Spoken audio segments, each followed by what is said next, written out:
The scent of burnt coffee and old wood always clung to my apron by the end of a shift, but tonight it was worse. A storm had rolled over the valley, and every hunter and merchant who'd been caught in it tracked mud and rain straight into the tavern. I confess this much, even to myself, in the quiet of my own head. I was tired of being invisible. 5 years I'd worked at the Hollow Pine Inn, the only tavern within walking distance of the northern border, where the great packs of the Alpha Kingdom sent their soldiers to trade and drink and forget, for a few hours, the weight of their hierarchies.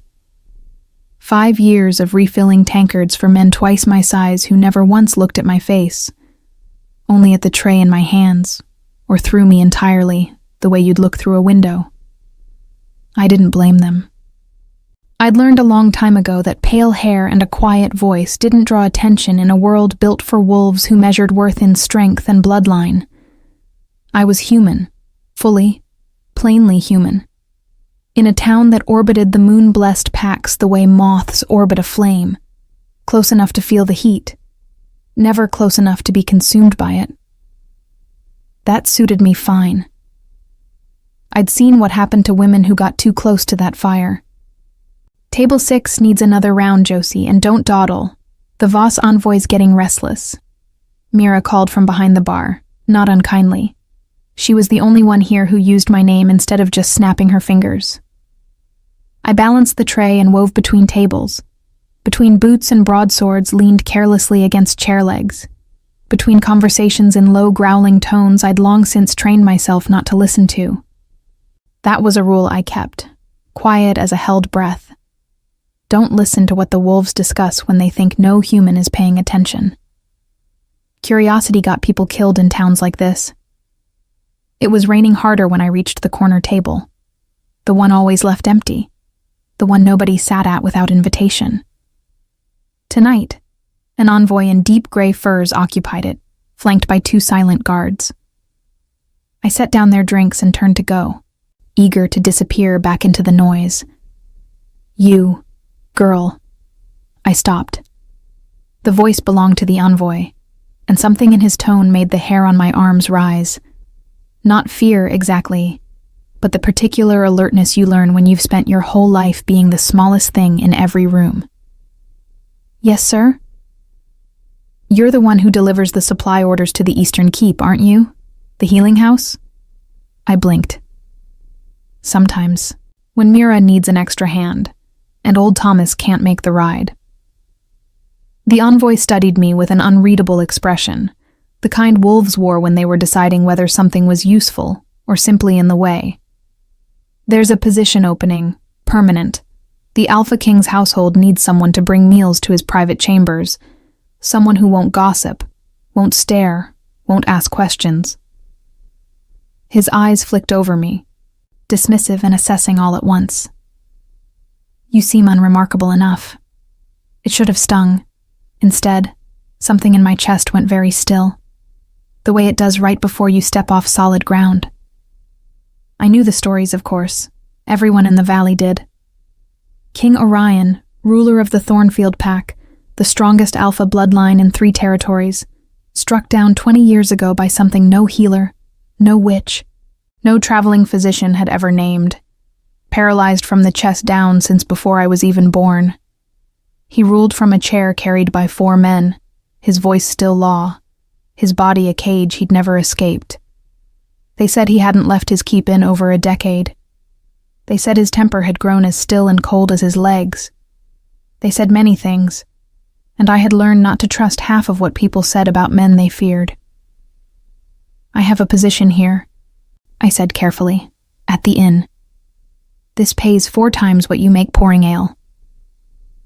The envoy's mouth curved, not quite a smile. And it's not a request exactly. The keep needs filling. You were recommended. Recommended. By whom, I wondered, and why me? Plain, quiet, unremarkable me, who had spent 5 years perfecting the art of being overlooked. I should have said no. Every instinct screamed at me that nothing good came from human girls disappearing into alpha keeps, no matter how dull the assignment sounded on paper. But I thought of the coins in the jar under my bed. Never quite enough. and the way my mother's cough had started rattling deeper in her chest these last few winters. And I thought, perhaps foolishly, that 4 times my wage might finally be enough to send her somewhere warm. "When do I start?" I asked. The envoy's eyes glinted with something I couldn't name. Satisfaction, maybe. Or pity. "Tomorrow. Dawn. Don't be late. The king does not tolerate tardiness, even from those he never sees." I didn't sleep that night. I lay in my narrow bed above the inn's kitchen, listening to rain drum against the shutters, turning the envoy's words over and over until they lost their shape. He does not tolerate tardiness, even from those he never sees. What kind of man issued threats about a meeting he had no intention of attending? Dawn came gray and reluctant, fog pooling low over the cobblestones as I walked the long road toward Thornfield Keep, my one good cloak wrapped tight against the chill. The keep itself rose out of the mist, like something carved rather than built. Black stone, ancient ironwork, windows like watching eyes. I had passed it 100 times in my life and never once imagined I'd walk through its gates. The household staff who received me at the servants' entrance were brisk, efficient, uninterested in my name beyond the moment it took to write it in a ledger. A stern-faced woman named Greta showed me the kitchens, the narrow service stairs, the tray I was to prepare each morning and evening. Broth, bread, whatever the healers had prescribed that week, nothing too heavy, nothing the king's body might reject. "You knock twice," Greta instructed, her voice flat with the boredom of repetition. "You wait for permission. You set the tray on the side table. You do not approach the bed. You do not speak unless spoken to. And above all," here her eyes sharpened, fixing on me with sudden weight, "you do not stare. Whatever you see in that room, you forget it the moment you leave. Understood?" "Understood," I said, though I didn't understand at all. Not yet. That evening, tray in hand, heart hammering harder than the situation seemed to warrant, I climbed the service stairs to the king's private chambers for the first time. I knocked twice, as instructed. Waited. The silence stretched so long I nearly turned back, certain I'd misheard, certain no one was there at all. Then, low and rough, like a voice unused to speaking, "Come in." I pushed open the door into a room lit by a single fire, heavy curtains drawn against the dusk, the air thick with the particular stillness of a space that had not changed in a very long time. And there, in a chair angled toward the window though the curtains blocked any view, sat the Alpha King himself, broad-shouldered, dark-haired, his face carved with the kind of sharp, weathered handsomeness that made my breath catch despite every warning Greta had given me. His eyes found mine before I could lower my gaze the way I'd been taught. And for one suspended, terrible moment, neither of us looked away. I broke eye contact first. I always did. It was the rule beneath all of Greta's rules, the one nobody needed to say aloud. You did not hold a king's gaze, not even by accident. Not even for the length of a single breath. "Your tray, my lord," I said, setting it down on the side table with hands that were steadier than I felt.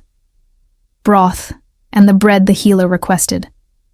I'll come back for the dishes in an hour, unless you'd like me to wait." Silence answered me. I risked one glance upward, just enough to confirm he was still watching, and found his expression unreadable. Not angry, not curious, just tired in a way that seemed to go bone deep, the particular exhaustion of a man who had stopped expecting anything from his days. "You're new," he said finally. Not a question. "Yes, my lord. Started this morning. They usually last a week before they ask to be reassigned." His mouth twisted, something between amusement and bitterness. "The room unsettles them. I unsettle them." I didn't know what answer he wanted, so I gave him the truth instead. "I don't frighten easily, my lord. I've worked the tavern floor for 5 years. I've seen worse than a quiet room." Something flickered behind his eyes. Surprise, maybe, that I'd spoken at all without being asked a direct question. "What's your name?" "Josie. Josie." He said it like he was testing the weight of it, the way you might turn over a coin to see if it was counterfeit. "Go on then. I won't bite. Whatever the rumors say." I left before he could change his mind, my pulse refusing to settle until I was halfway down the service stairs. The days that followed fell into a rhythm I hadn't expected to find comforting. Morning tray, evening tray. The careful silence Greta had drilled into me slowly eroding, not through any deliberate effort on my part, but because King Orion seemed, against every story I'd heard about him, to want conversation. Small things at first. A comment about the weather. A question about the village I'd grown up in. By the end of the second week, he was asking about my mother. "She's been ill," I admitted one evening, setting down his tray with more care than usual, because my hands had started shaking with exhaustion. I'd sat up with her the night before, listening to her cough rattle through the thin walls of our rooms above the inn. The cold settles in her chest every winter now. The healers say there's not much to be done beyond rest and warmth. And you came to work regardless. Someone has to pay for the wood that keeps her warm, my lord. He was quiet for a long moment, studying me with an intensity that made me want to look away and didn't, this time. "There's a healer in the Eastern Wing. Older woman, trained in 3 different territories before she came to serve here. I'll have her sent to your mother." I stared at him, certain I'd misheard. "My lord, that's—" I couldn't possibly ask. "You didn't ask. I offered." His tone was clipped, almost defensive, as though kindness embarrassed him more than cruelty would have. "Consider it part of your wages, if it eases your conscience." I thought foolishly of crying right there in front of him, and bit the inside of my cheek hard enough to stop it. "Thank you, my lord. Truly." He waved a hand, dismissing the gratitude before it could fully land, but I caught the faint color rising along his jaw, and understood, with a small jolt of something I didn't yet have a name for, that the great Alpha King, feared across 3 territories, did not know what to do with simple thanks. The healer came the next day. My mother's cough eased within the week. I found myself looking forward to the climb up the service stairs in a way that frightened me more than the rumors ever had. Orion, I'd started thinking of him by name, privately, a small act of rebellion I never spoke aloud, was nothing like the cold, broken figure the village whispered about. He was sharp-tongued, yes, and carried a weight of old bitterness that surfaced in unguarded moments, but beneath it I began to glimpse something else. A man who had simply stopped being seen as a person 20 years ago, the day his legs stopped answering him, and had never quite recovered from the loneliness of that disappearance. I understood that loneliness better than I wanted to admit. 20 years, he said one night, unprompted, staring into the fire while I gathered the empty dishes. 20 years of healers and witches and so-called miracle workers parading through this room, prodding at me like I'm a puzzle to be solved rather than a man to be spoken to. Do you know what that does to a person, Josie? Being studied instead of seen? "I think I might," I said quietly, before I could stop myself. He turned, surprised. "Explain." "People look at trays, my lord, not at the hands that carry them." I shrugged, embarrassed at how much I'd revealed.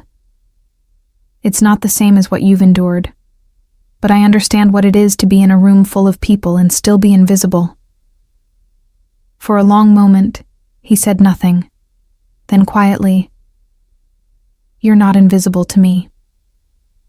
The word settled somewhere beneath my ribs and stayed there, warm and unwelcome, all the way back down the service stairs. It was nearly a month into my service when the first real trouble arrived, not from within the keep, but from outside it, in the shape of a rider who came pounding through the gates at midday, half-frozen and grim-faced, demanding an audience with the king's council. I was in the kitchens when the news spread. passed from servant to servant in hushed, urgent tones. A neighboring pack, the Voss territory, was making moves along the northern border. Talk of broken treaties. Talk of war.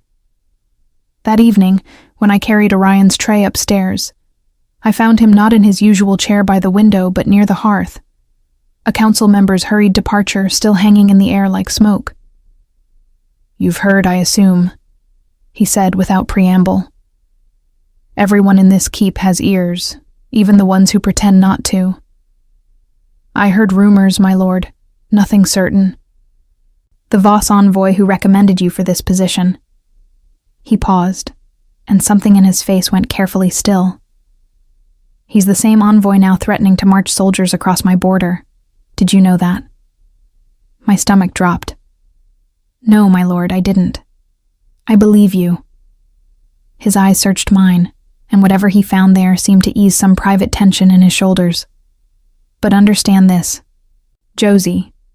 A king who cannot walk is still a king the wolves fear, because fear doesn't require legs. It requires history and bloodline, and the willingness to remind enemies why that history exists." His jaw tightened. Voss thinks 20 years of paralysis means 20 years of weakness. He's about to learn how wrong that assumption is. I should have felt only fear at those words, talk of war, of borders, of a threat that had walked unknowingly into the very tavern where I'd worked for 5 years. Instead, watching the fire-lit determination harden across his face, I felt something closer to awe. "What will you do?" I asked. "What I always do." His gaze flicked to me, something unreadable passing behind it. "I'll sit in this chair, and I'll be smarter than the men who think my legs determine my strength. And you?" He hesitated, as though debating whether to continue. "You'll be careful, going back and forth from the village. If Voss is testing my borders, he may also be watching who comes and goes from this keep." The warning settled cold in my chest, but beneath it, something else stirred. The unmistakable, dangerous warmth of being worried over, by a king who had no reason to spare a single thought for a human-serving girl beyond the tray she carried. I left that night with my mind full of borders and bloodlines and the particular weight of his eyes on me, and I did not yet understand that the real danger waiting for me had very little to do with Voss soldiers at all. 3 days passed before the next disturbance reached the keep, and in that time, I learned more about fear than I had in 5 years pouring drinks for soldiers twice my size. It started small. A guard posted outside my mother's door without explanation. A quiet word from Greta that I was no longer to walk the village road alone after dusk. When I asked why, no one would meet my eyes. It was Orion himself who finally told me, the following evening, his voice low and clipped with restrained anger. Voss soldiers were seen near the eastern road. 2 of my own scouts didn't return last night. He didn't look at me as he spoke, his gaze fixed instead on the fire, jaw tight enough that I could see the muscle working beneath his beard. "I won't pretend the timing is coincidence, Josie. You came to this keep on Voss's recommendation. I need to know why." The accusation, gentle as it was, still landed like a slap. "My lord, I swear to you, I had no connection to that envoy before that night at the inn. I didn't seek this position. It sought me." "I believe you," he said again, and this time the words came faster, almost defensive, as though he regretted the doubt the moment he'd voiced it. "I'm not accusing you. I'm trying to understand the shape of the trap before it closes." I set down the tray, my hands trembling slightly despite my best effort to steady them. What if it isn't a trap at all? What if the envoy simply needed someone who wouldn't ask questions, and I happen to fit? Then you're a convenient pawn rather than a willing one. His eyes finally lifted to mine, and the anger I'd braced for wasn't there. Only a tired, weary concern that startled me more than fury would have. "Either way, you're in danger now, whether you intended to be or not. I won't have that on my conscience. It's not your burden to carry, my lord. Everything in this keep is my burden to carry." his voice roughened. "That hasn't changed in 20 years, chair or no chair." I didn't know what to say to that, so I said nothing at all, and the silence between us stretched long enough to feel like its own kind of conversation. The following week brought a council meeting that shook the keep to its foundations, or so the servants whispered, huddled together in corners, voices dropping whenever a guard passed. Voss had sent a formal declaration. Unless Thornfield ceded a strip of disputed borderland, soldiers would cross within the month. I wasn't meant to know any of this.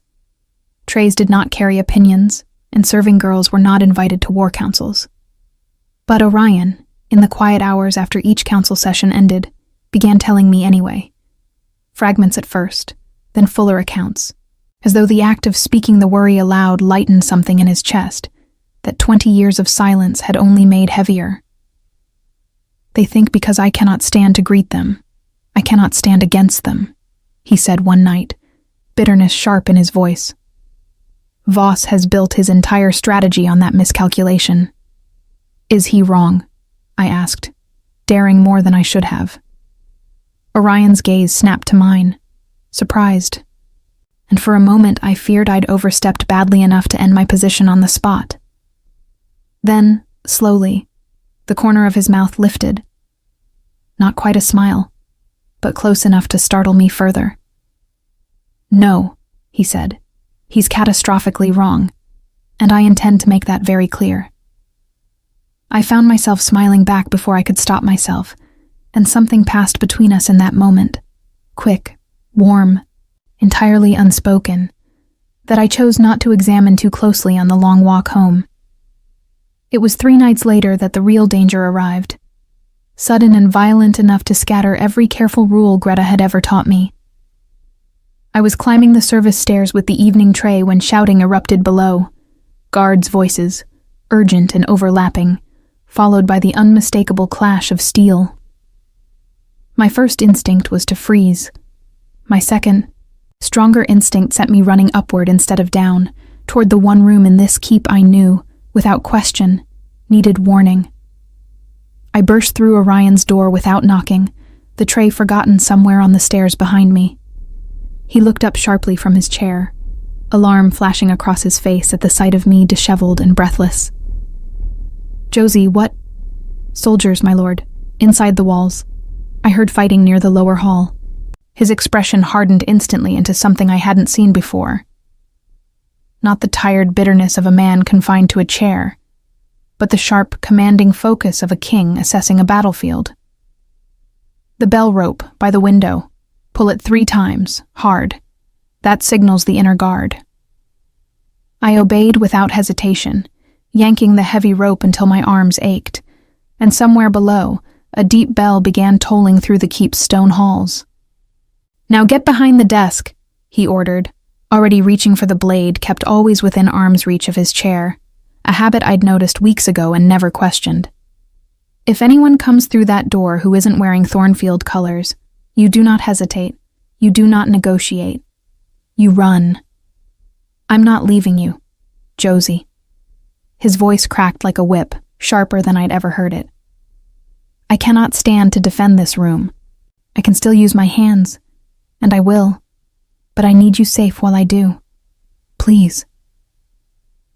The please undid me more than the command had. I ducked behind the desk, heart slamming against my ribs, and watched as Orion positioned himself with grim, practiced precision, blade resting across his lap, eyes fixed on the door. The fighting outside grew closer, then receded, then closer again. Chaos in the dark. Voices shouting commands I couldn't fully parse. I counted my own heartbeats to keep from screaming, pressed flat against the cold stone wall, until finally, after what felt like hours but was likely only minutes, the door burst open. It wasn't Voss soldiers. It was Greta, white-faced and out of breath, flanked by 2 of the inner guard. "My lord, the intruders are contained. 3 breached the lower hall before the guard cut them down. No further threat to your chambers." Orion's shoulders dropped a fraction, tension bleeding out of him slowly. "Casualties?" 2 guards wounded, none of ours lost. Greta's eyes flicked toward the desk, finding me crouched there, and something like relief crossed her stern features before she caught herself. The girl is safe. I can see that, Orion said quietly, and when his gaze met mine across the room, I saw something there I hadn't let myself name until that exact moment. Not gratitude, not relief, but something deeper and far more dangerous. The particular look of a man realizing he could not bear the thought of losing someone he had only recently allowed himself to need. I rose from behind the desk, legs unsteady, and crossed the room toward him without entirely deciding to. You're unharmed. I'm unharmed. His voice had gone rough. You ran toward danger instead of away from it, Josie. Why? I didn't have a clever answer, only the truth, raw and unguarded in the aftermath of fear. Because I couldn't imagine doing anything else. Neither of us spoke again that night, but his hand found mine atop the desk, and for the first time in 20 years, I understood. The Alpha King allowed himself to be comforted rather than simply obeyed. The attack changed something in the keep, not just in the guards doubled at every entrance, or the council sessions that now stretched late into the night, but in the quiet space between Orion and me, which had shifted from careful distance into something neither of us spoke aloud, but both clearly felt. I no longer knocked twice, and waited at a polite remove. I no longer set the tray down, and left without lingering. Some nights, I stayed long after the dishes had gone cold, listening to him talk through council strategy, watching the firelight catch the silver threading through his dark hair, learning the particular cadence of his voice when he was tired versus when he was simply guarding himself from being known. You ask too many questions for a serving girl, he told me one evening, though there was no real complaint in it. You answer too many for a king who's meant to keep his cards close, I countered, and earned, for my trouble, the rare sight of him laughing. A low, surprised sound, as though the action itself had grown unfamiliar through disuse. It was during one of those long evenings that he finally told me the truth about his paralysis. Not the rumors, not the half-formed gossip that had followed him for 2 decades, but the real account, offered freely, without my asking. It wasn't an attack, he said, staring into the fire. Everyone assumes it was poison, or a rival pack's curse, or some battle wound dramatized into legend. The truth is far less interesting. I collapsed during a routine patrol. No enemy, no blade, no curse anyone could ever identify. One morning my legs simply stopped answering me, and they never started again. His mouth twisted bitterly. 20 years of healers, and not one of them could explain why. It's rather humiliating, being broken by nothing at all. It's not nothing, I said quietly. Whatever caused it, the result is real. That's not humiliating, my lord. That's just unfair. He looked at me then with an expression I hadn't seen before, something unguarded, something almost startled by the gentleness of my response. You're the first person who said that without trying to fix me or pity me in the same breath. I'm not trying to fix you, I admitted. I don't think you're broken. The words hung in the air between us, heavier than I'd intended them to be. And for a long moment, neither of us looked away. The council, predictably, had opinions about my continued presence in the king's private chambers. Opinions that reached me secondhand through Greta's clipped warnings and the sideways glances of staff who had once ignored me entirely. They're saying you've grown too familiar, Greta told me bluntly, cornering me in the kitchen one morning.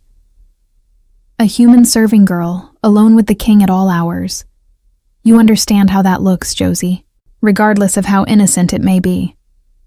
Nothing improper has happened, I said, though heat crept up my neck at the accusation buried in her words. I didn't say it had. Greta's stern face softened, just slightly. I'm telling you what the council whispers, because someone should, before it reaches ears that matter more than mine. Be careful. Men like Voss look for any weakness to exploit, and a king distracted by personal attachments is a weakness, whether you intend it to be or not. I carried that warning with me up the service stairs that evening, heavier than the tray in my hands, and found Orion already troubled by news of his own.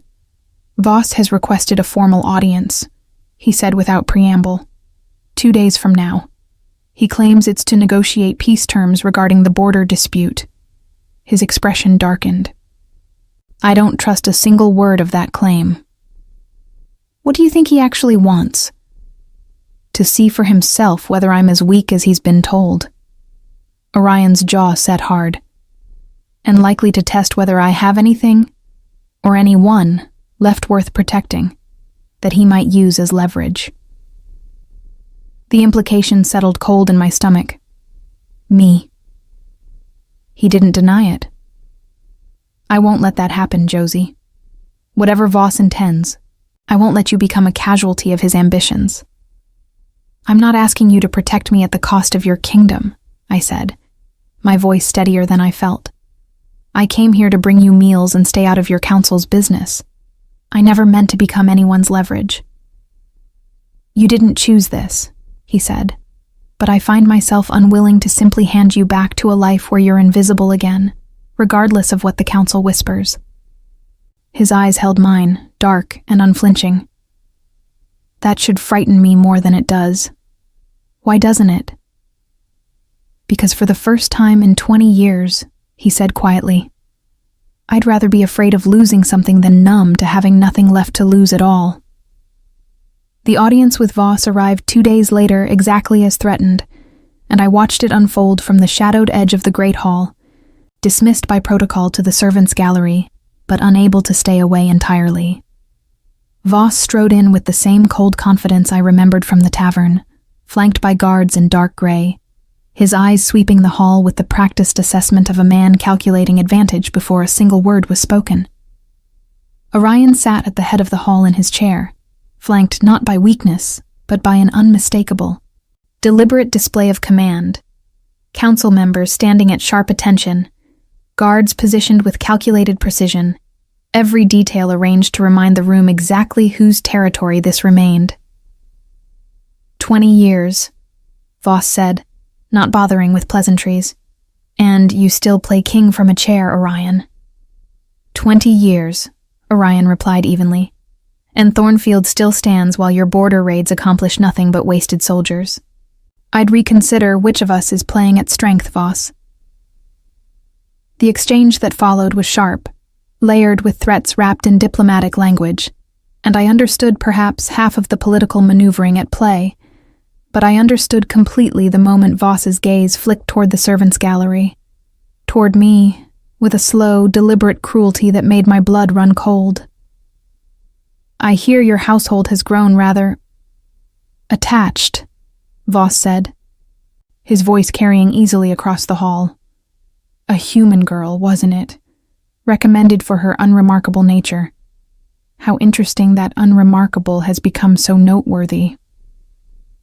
The hall went still. Orion's expression didn't change, but I saw his hand tighten, just slightly, against the arm of his chair. My household is not yours to discuss, Orion said, his voice dropping into something dangerously quiet. And I'd advise you to remember, Voss, that a king who cannot stand can still ensure you never walk out of disputed territory again, should you mistake my patience for permission. Voss's smile faltered, just barely, before he recovered it. A threat? From a man who can't rise to deliver one himself? A promise, Orion said. From a man who has spent 20 years learning exactly how much damage doesn't require legs to deliver. The audience ended without resolution, Voss departing with thinly veiled fury and renewed threats of border action. But I left the gallery shaking, not from fear of Voss, but from the realization, settling cold and certain in my chest, that I had become exactly the leverage Orion feared. And worse, far worse than any danger to myself, was the knowledge that I would not have changed a single moment that led me to this keep, this chair, this king. even knowing the cost might yet prove far higher than either of us had bargained for. The week after Voss's audience passed in a blur of tightened security and quiet dread, the keep humming with the particular tension of a household bracing for something it couldn't yet name. I continued my evening climbs up the service stairs, tray in hand, though Greta's warnings now followed me like a second shadow, and I noticed the guards posted at every turn watched me with new, careful attention. Not suspicion, exactly, but the wary vigilance of men who understood, perhaps better than I did myself, that I had become a target. Orion noticed it too. I saw it in the way his eyes tracked the door whenever I arrived, the way his shoulders only fully relaxed once I'd crossed the threshold and the bolt had been thrown behind me. "You shouldn't walk the lower corridors alone anymore," he told me one evening, not quite an order, though it carried the weight of one. "Take the eastern passage instead. It's longer, but it stays within sight of the inner guard the entire way." "You're worried." "I'm cautious." His jaw tightened. "There's a difference, though I'll admit the line has grown thinner since Voss decided to make you part of his negotiations." I set the tray down and settled into the chair across from his, a habit that had become so natural over the past weeks that neither of us commented on it anymore. "What happens now? With Voss, I mean. Will there be war? There may be no avoiding it." Orion's gaze drifted toward the fire, weariness etched into the lines of his face in a way I hadn't seen since my first week in this room. "My scouts report his forces massing near the eastern pass. Whatever peace he pretended to negotiate was theater, nothing more. He means to test whether grief, age, or a body that no longer obeys him have finally made me an easy conquest." "And have they?" He looked at me then, something fierce kindling behind the exhaustion. "No. They've made me something far more dangerous than I was 20 years ago, Josie. A man with nothing left to fear losing tends to fight carelessly. I am no longer that man." I understood, without him saying it plainly, exactly what, or who, had changed that calculation, and the knowledge settled in my chest with a weight equal parts fear and something warmer I no longer tried to deny. The attack, when it finally came, arrived not at night under cover of shadow, but in the gray hour just after dawn, when the keep's defenses were thinnest and the household least prepared. I was in the kitchens, helping Greta prepare the morning trays, when the first horn sounded, 3 long blasts that sent every servant in the room rigid with recognition. "That's the border signal," Greta breathed, color draining from her face. "They've breached the outer wall." What followed was chaos of a kind I'd never witnessed, even on the worst nights at the tavern. Guards running through corridors, shouted commands overlapping until they became indistinguishable, the distant clash of steel growing steadily, terrifyingly closer. Greta seized my arm and pulled me toward the servants' stairwell, the designated safe passage in the event of breach. But I dug in my heels the moment I understood where the fighting was concentrated. "They're moving toward the king's wing," I said, ice flooding my veins. "Greta, they're heading for Orion." "Then the guard will defend him, as they're trained to. Your duty is to get to safety, Josie, not run toward the fighting." I didn't wait to hear the rest. I broke from her grip and ran, ignoring every rule Greta had ever drilled into me, every careful boundary I'd maintained for 5 years of learning to be invisible. The corridors blurred past, smoke beginning to curl along the ceiling from some fire I couldn't yet see the source of. The sounds of battle growing sharper and closer with every turn. I reached the king's private wing to find the outer guard locked in brutal combat, with at least a dozen Voss soldiers, steel ringing against steel, the air thick with shouted commands, and the particular metallic scent of violence that I would spend the rest of my life trying to forget. Through the chaos, I caught sight of the door to Orion's chamber, half open, 2 guards down before it, and beyond them, 3 soldiers advancing on the room where I knew, with absolute certainty, the king would be waiting with nothing but a blade and his own unyielding will to defend himself. I didn't think. I acted the way I had that first night of the attack, some instinct deeper than fear driving me forward. I grabbed a fallen guard's discarded shield from the corridor floor, heavier than I expected, the edge biting into my palms, and threw myself between the advancing soldiers and the doorway, screaming for the inner guard with everything my lungs could manage. The soldiers hesitated at the sight of me, confusion flickering across their faces at the unexpected obstacle of a human servant girl standing her ground, where trained warriors had already fallen. And that hesitation, small, foolish, costly, gave the inner guard precious seconds to round the corridor and engage. I was shoved aside in the scramble that followed, my shoulder striking stone hard enough to steal my breath.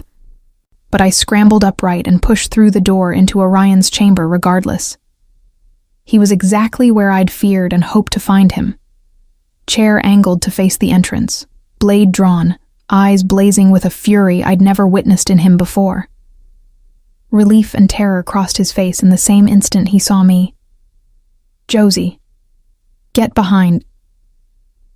The door slammed open fully as one soldier broke past the corridor fighting, blade raised, and I watched with horror as he lunged not toward Orion, but toward me, calculating correctly that I represented the king's single greatest vulnerability.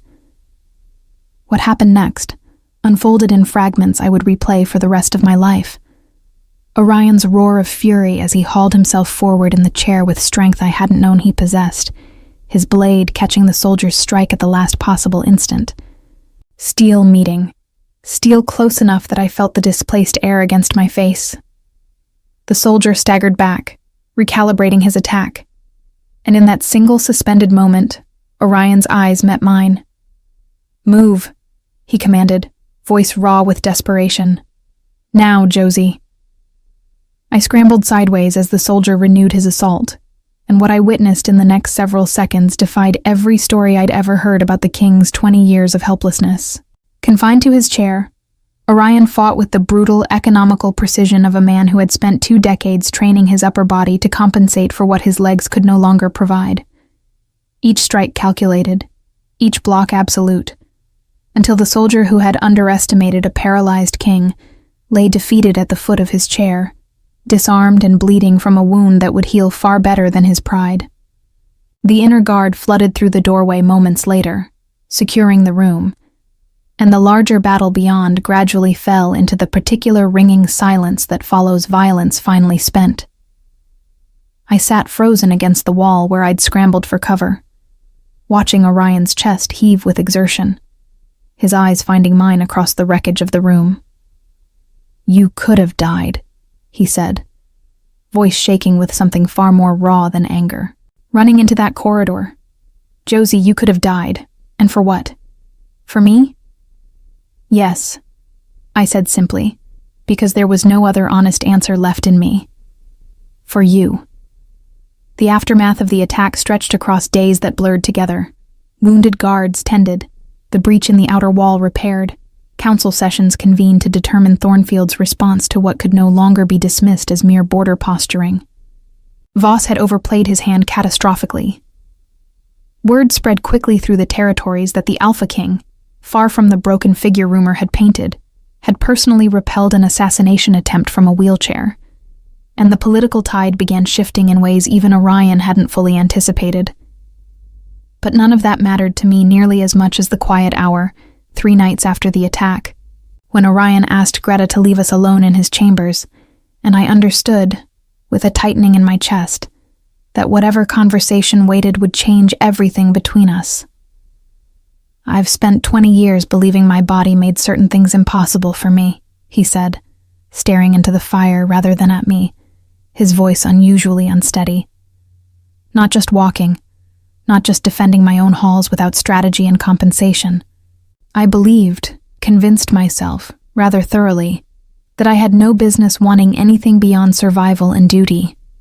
That love, companionship, any of it, belonged to a version of myself that died the morning my legs stopped answering me. And now?" I asked quietly, though I already feared and hoped I knew his answer. "Now I find myself terrified of an entirely different impossibility," he said, finally turning to look at me. "Watching you run toward danger instead of away from it, Not once but twice now, and understanding that I would burn every treaty, break every council rule, defy every expectation this crown has ever placed on me before I'd allow anything to take you from this keep. His jaw tightened. I don't know what to call that, Josie, except the thing I swore 20 years ago I'd never permit myself to feel again. My throat closed around words I wasn't certain I trusted myself to speak aloud.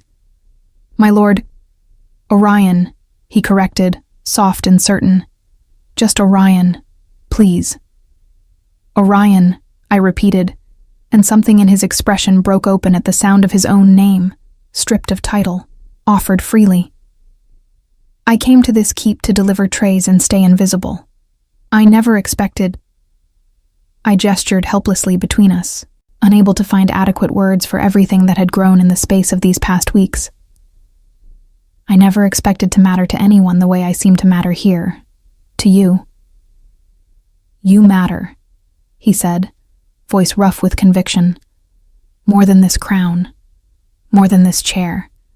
More than 20 years of believing I had nothing left worth fighting for beyond duty.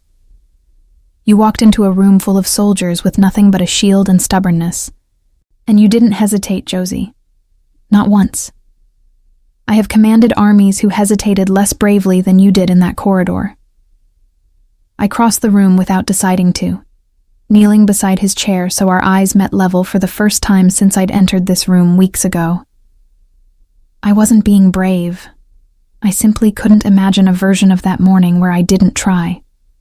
That, he said quietly, is precisely what bravery is, Josie.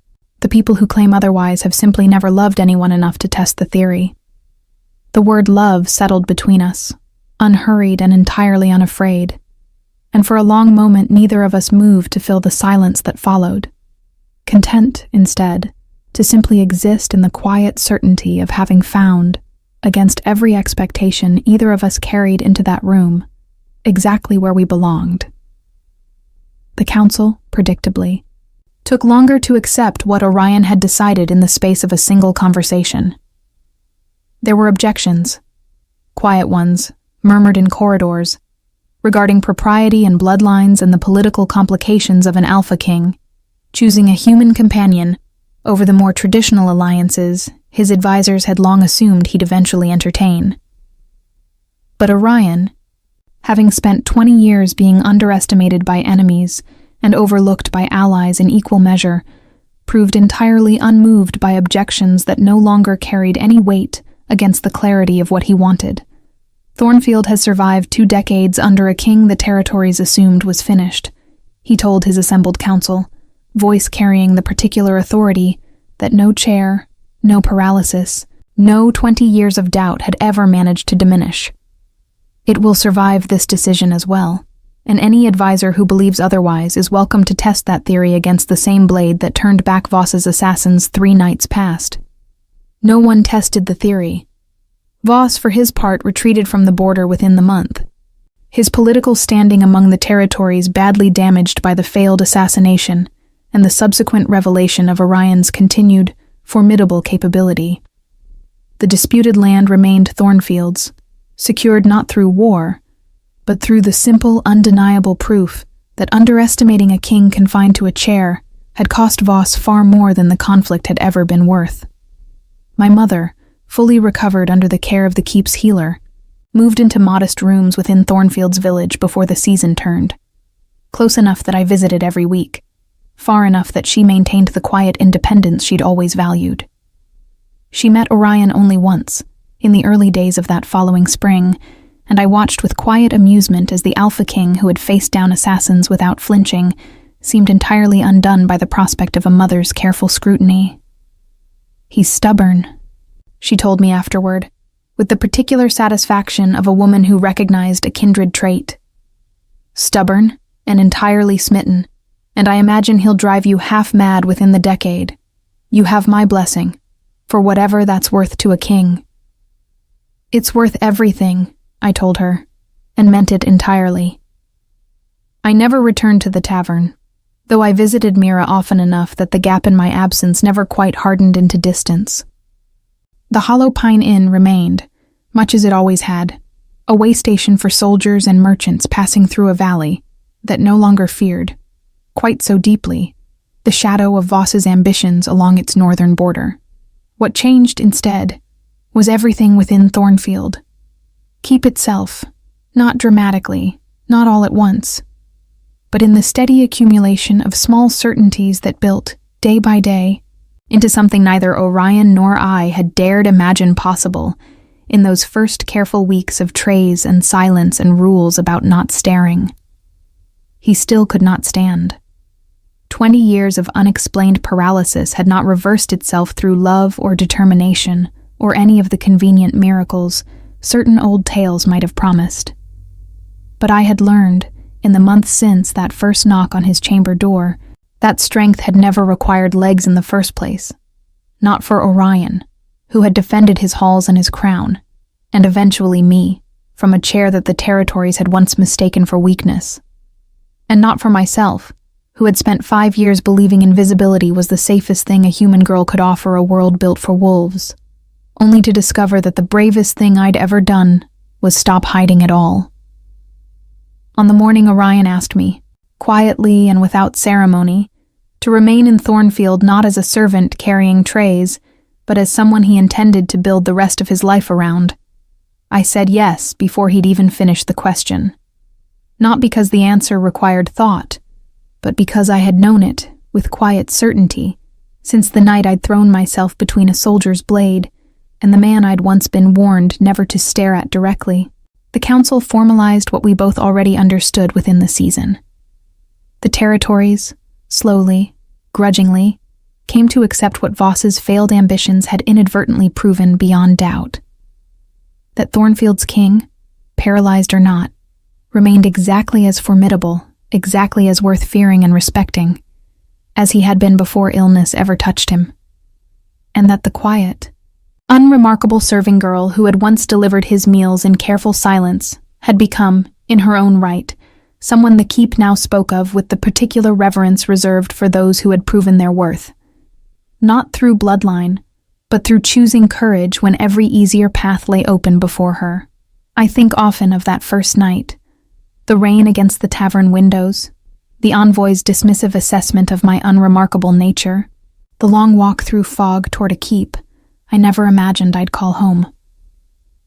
I think of how close I came to refusing the position entirely, to remaining safely invisible in a world that had taught me invisibility was survival.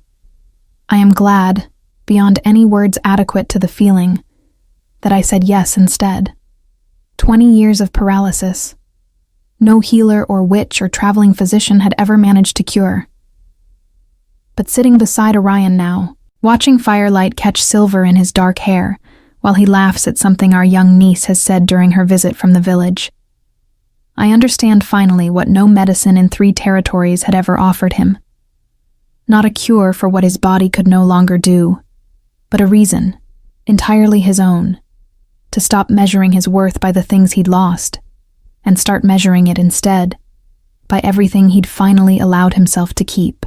The fire burns low. Orion's hand finds mine, steady and certain, the way it has every evening since that first night the bell rope sounded through these stone halls. Outside, beyond the heavy curtains he no longer keeps drawn quite so tightly, the valley settles into the particular peace of a kingdom no longer bracing for war. A peace neither of us takes for granted, having learned, each in our own way, exactly how much courage it costs to build something worth protecting. This is where the story ends. Not because anything remains unresolved, but because everything that needed resolving finally has.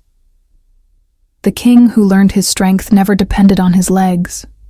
The girl who learned invisibility was never truly safety, and the quiet, certain love that grew between them in the space where a tray once sat, careful and untouched, on a side table neither of us ever needed again.